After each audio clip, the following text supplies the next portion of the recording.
Tame Impala releasing their own record, their debut on Friday called In a Speaker, and we were lucky enough to have a chat with Kevin and Jay from Tame Impala a bit earlier on today.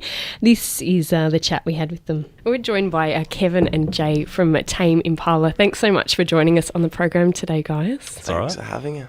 You played a gig, well, both of you, as Pond last night at the Workers Club, which, Jay, I understand it's a bit of a baby of yours, that project, and Kevin, you've just recently become involved? Yeah, I'm the hired gun. I used to play drums, even though I wrote the songs with Nick, purely because no one else could play drums, and one day I was just like, stuff this.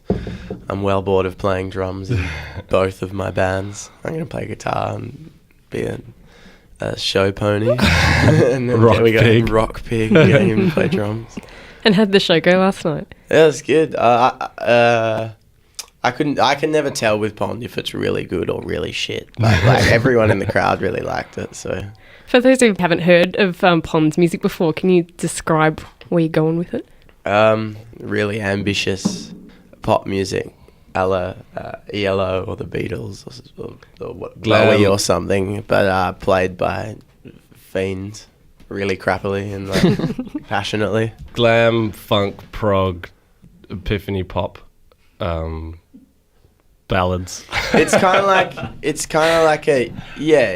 like it's all those things I said before filtered through like with kind of some kind of Royal Truck sort of trashy aesthetic, I guess. Yeah, what we came up with when we try to come up with stuff is naturally going to be different to Tame Impala because that's Kevin's songwriting kind of band. So yeah, we didn't even think about that. That was just what we came up with. Yeah. And a new album finally has come out on Friday.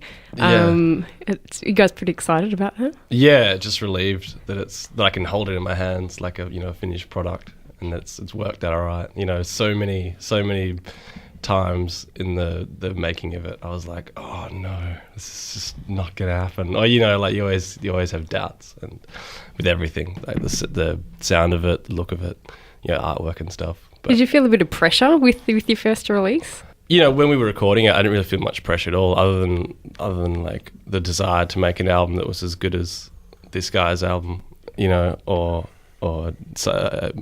another one of my friends' albums or something like that, It sounds really lame, but like we find it pretty hard not to get better with each album any of us do, and songwriting each time, because we're not like 40-year-old kind of like, like Warren Zevon type grizzled songwriting characters. We're like young guys who are still learning how to write songs. Yeah, that's old for me, man.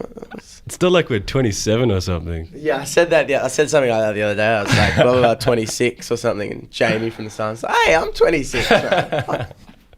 But no, you know what I mean. Like we haven't been doing it forever, so like. I would like to think that each thing we do gets better because we're better at doing it. Sure. Didn't mean to diss anyone then. We kind of rebound off each other creatively as well. It's not like it's like a competition, but we're always like sussing out what everyone else is doing, and so we definitely that's definitely a cause for our like growth as songwriters or musicians or whatever. Because no one wants to be left behind. If the other band is moving on to like synthesizers, the other one feels like, hey, what? So yeah, I want to play with synthesizers. So yeah, a lot of friendly competition then happening. Oh yeah, definitely.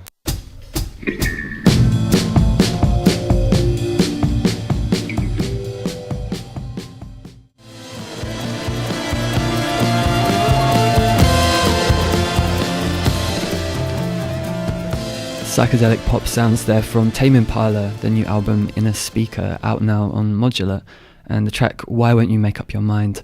Right before that, Lauren and my chat with two members, Kevin and Jay from Tame Impala earlier today.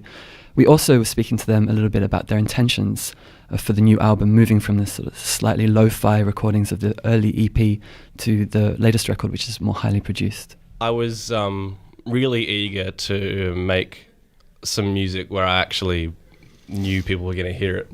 The EP was not even really an EP, which is 5 songs that we selected from a whole bunch of demos. And so it was kind of like, it was definitely a surprise to like suddenly get these bedroom recordings and then just ship them off to, you know, all around the world. It was kind of like, oh, whoa, you know, it wasn't really designed for that. And so it was nice to be able to like craft songs.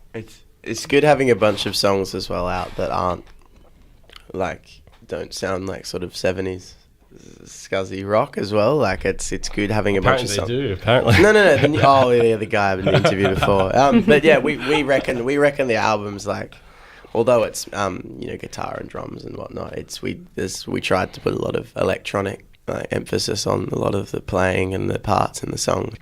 Do you think David Friedman, who you called in to mix the records, had helped you achieve that sound you're after? Oh yeah, definitely. I had a lot of trouble mixing the album myself. I was on my high horse about doing it myself, and I couldn't get the explosions, the kind of punch that he gets. You know, I didn't have the right equipment or anywhere near the knowledge of sound wizardry that he possesses.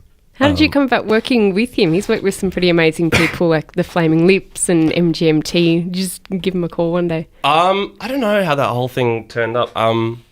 We had all these theories about how he suddenly just called up the record label one day. You know, like we gave the EP to Wayne Coyne at Summer Sonic in Japan, and we thought maybe that's what it might have been what it was, and then we thought maybe the MGMT guys gave it to him. But I think it actually was just that. Like, so we gave Wayne Coyne all out. We gave him all the Pond albums. Joe as well. gave him all the Pond albums as well.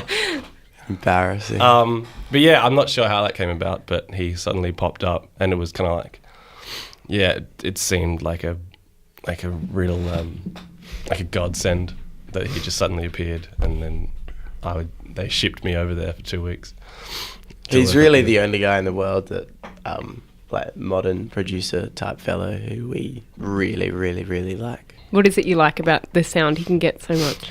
It's just a really unconventional way of working. He doesn't care about conventions of like what should and shouldn't be coming out of the speakers. You know, like what he actually likes is the most like blasting, speaker destroying sound. Like, you know, the first mixes he did of it, I was like, dude, is there something wrong with the speakers? he has no. I think what I got from Kevin was that he had no comprehension of having to make things sound good for radio. Or like they do, but like you know, making them easy listening. Dave is the guy who knows that there are people like us in the world who are fiends for like sonic demolition. Yeah, you know, really, really blisteringly crunching sounds that, you know, most studio engineers won't allow musicians to get, but he's like the yes man of all that kind of stuff.